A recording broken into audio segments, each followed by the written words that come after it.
hello there, YouTube, and welcome to a 51 degree Wednesday, the 21st of February.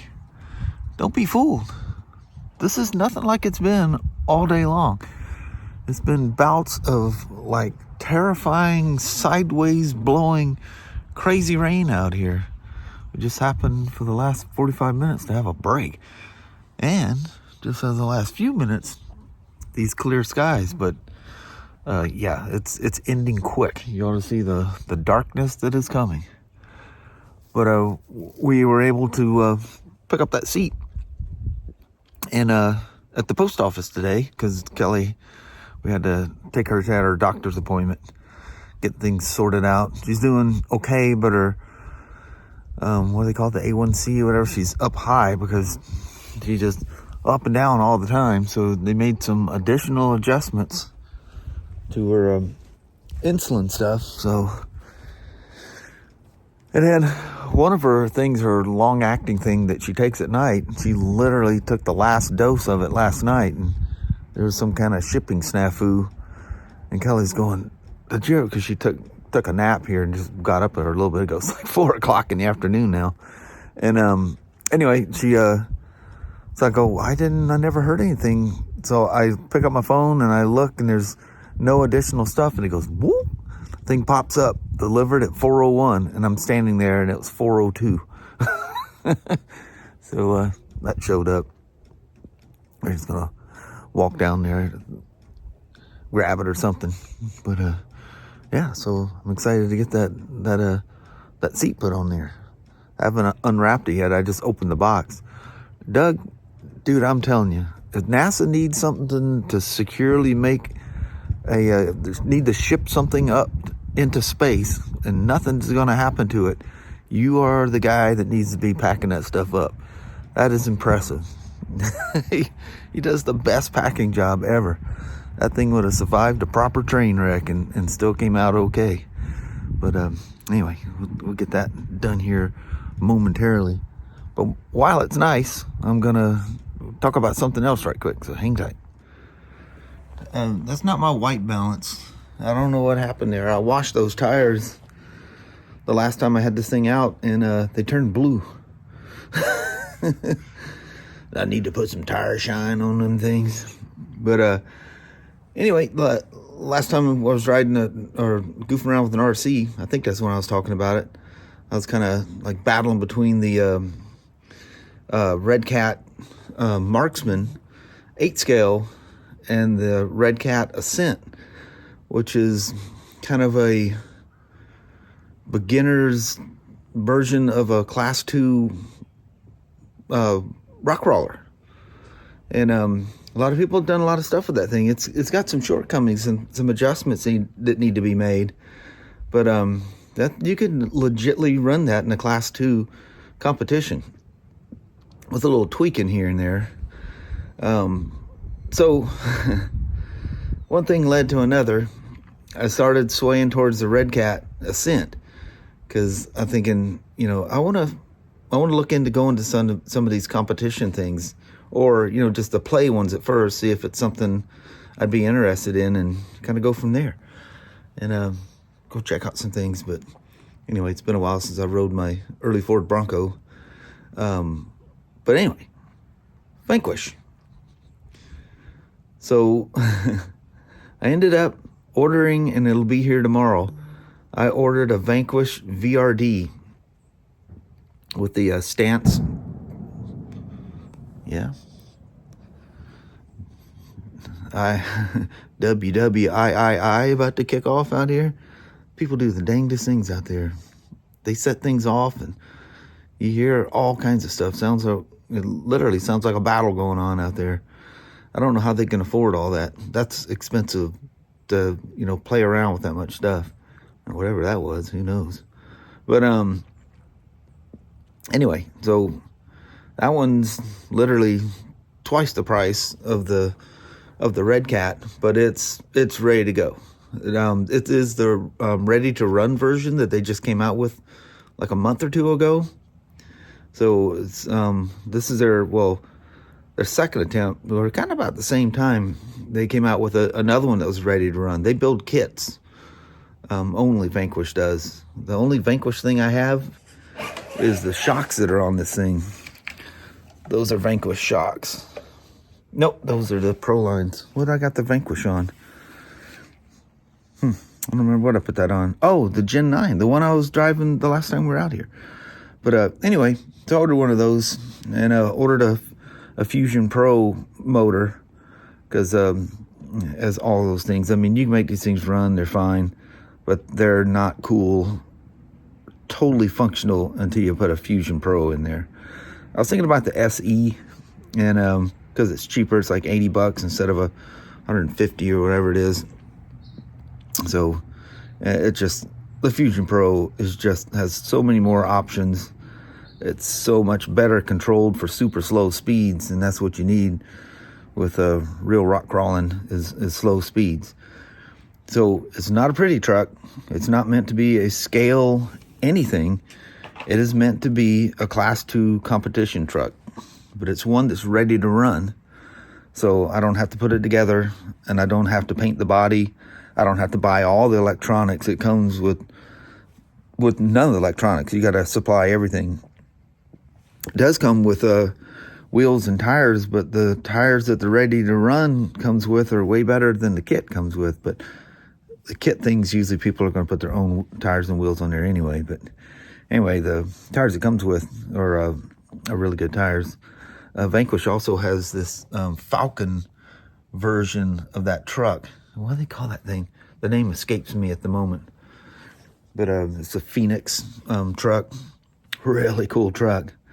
But man, that Phoenix in the Falcon edition, that thing is like $600 for that thing. But it's super nice. Yeah, but it's got Falcon's livery, their colors on it, which I'm not a big fan of that color, but it is kind of cool. But anyway, I'll have that tomorrow. So not really any place I have here to play with. It'll just be playing with it. I have nothing that, I can take off somewhere, but I don't have anything that's going to, that you can run that thing for what it's supposed to do. I like Kelly, is the one that started it with me. She goes, it looks like spiders crawling up a wall. That's what rock crawlers do. They go across things that's just, you wouldn't even point this thing in that direction. But it does. It looks like a spider, shimmying up the side of a rock. Those competition cars. But yeah, right out of the box. Oh, the other weak point is, and I don't know how much of a cost-cutting thing that was, because they're, trying to cut corners so it doesn't has this aluminum frame instead of the carbon fiber. The other one's called the RDS carbon. This one's called the RDS stance, and the stance is referring to the body. But anyway, it has like 4mm link rods down there, and I've seen one guy just goofing around on his personal track. It didn't look like that big of a crash. Well, he bent one of them, so I ordered a set of the link rods that come with the carbon. But anyway, I'll just goof around here a second. Just want to tell you all about that, because I've been pondering and watching. I forgot how sensitive this. What is it? The GT5 Fly Sky. That radio. I'm not used to having something that is. It's like driving that XL750R in sport mode. It's like, yeah, that's fun. It's touchy, but it's fun. I moved that thing in the wrong spot, so I have a really hard time approaching this thing. But really excited about that. Really excited about doing some stuff a little more serious than and getting out and doing something. That'll force me, because I end up not going anywhere. Kelly and I have gone a couple places and just didn't film it and stuff. And just having fun. Sometimes you gotta do stuff alone. I just had something else I was gonna vlog that day and didn't do any of that. But get more serious and to go in different places and have an actual rock crawler to go maybe play in some of these events. All right, that's not something you're used to doing there. There we go. We got a bite. We got a bite. Yeah, we got a bite. Sasha's out there. Well, whatever. Or maybe that's a wetness on the tires. This thing usually doesn't, with those Pro lines, it don't slip very much. Anyway, I'm gonna goof around here for a little bit, and then we're gonna go in there and play with that seat. So hang tight for that. Crazy blue tires. That is the dangest thing ever. That's crazy looking. Well, let's check. Oh, it's another thing too. I took those LEDs out of the CRV and put another set of those motorcycle LEDs. The same one that the GT and both the Himalayans have in it. Those things are super, super bright. And this was a different way. You can't even see it on that one. Wait, here, I got the boxes here. This is the one, Daywalker. This is what the classic 350 has, and the She Hemi and He Hemi have the other ones. But anyway, the CRV has those in it. You know, these were, you know, the different setup on there. And the high beam just pointed in the sky. The high beam just didn't work. The brightness on low beam seems to be about the same. These seem a little stronger. Hit high beam and they shoot out like they should. I don't know why these things pointed in the sky. It was the craziest thing, but anyway, yeah, these work way better. But here's hold on a second. But anyway, she's well packaged. Let's get her all of this, and this is the. It gave me a thumb adjustment or a screw, so you don't have to have a number 3 Phillips. And anyway, let's get it all out of the package here. We'll check it all out.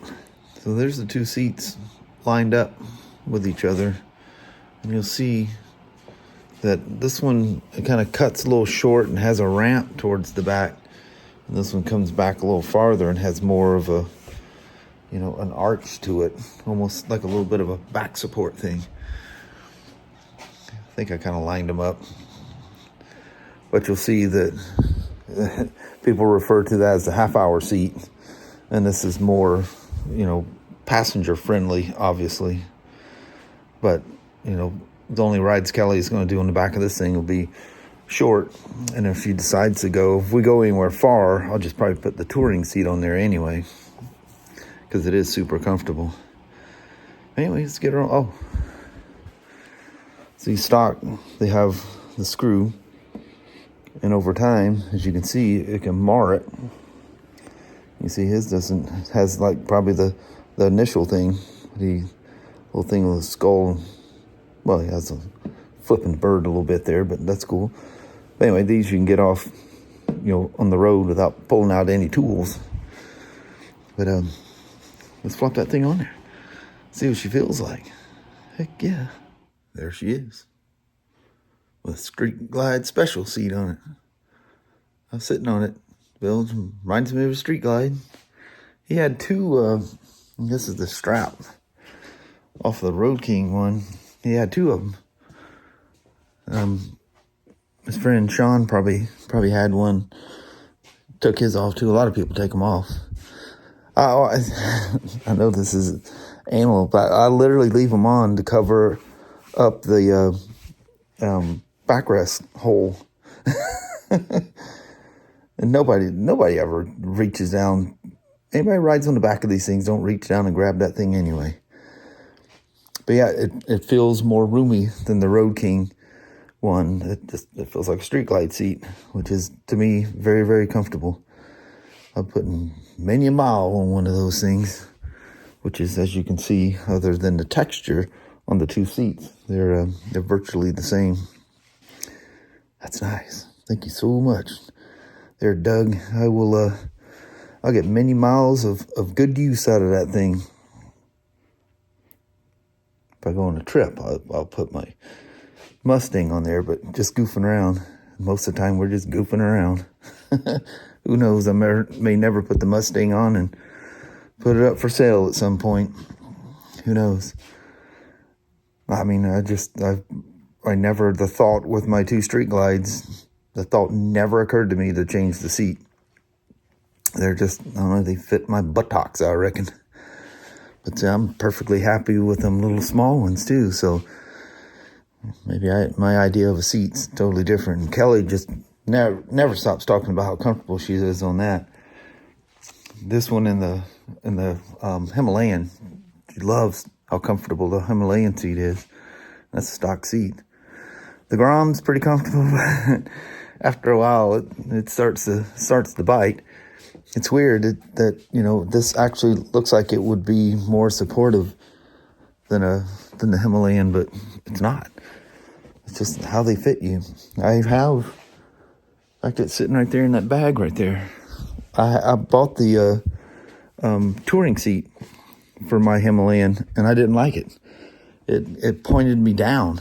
I felt like I kept having to slide back on it. Yeah, you avoid mirrors out here.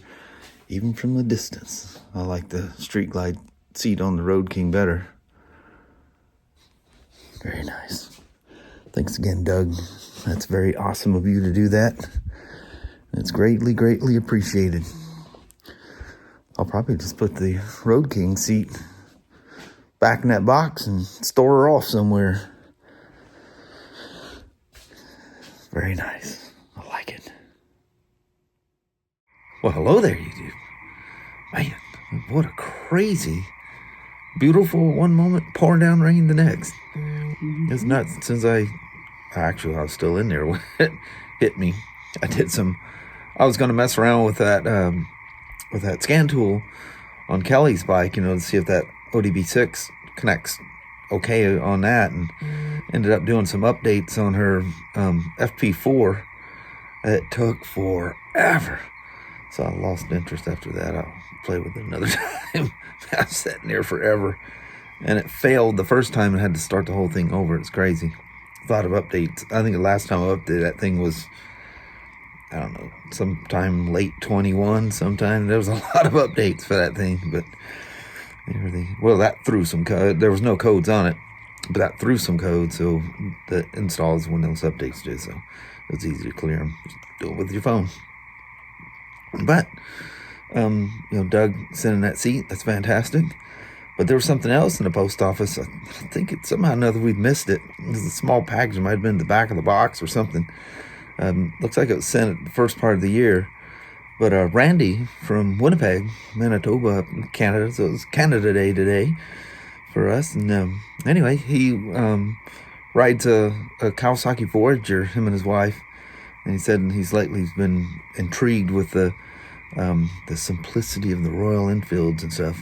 I don't know if he's going to get one himself to putter around on, or maybe they're cheap enough to get you and your wife. I don't know if she rides or not, but yeah, you'd really enjoy them.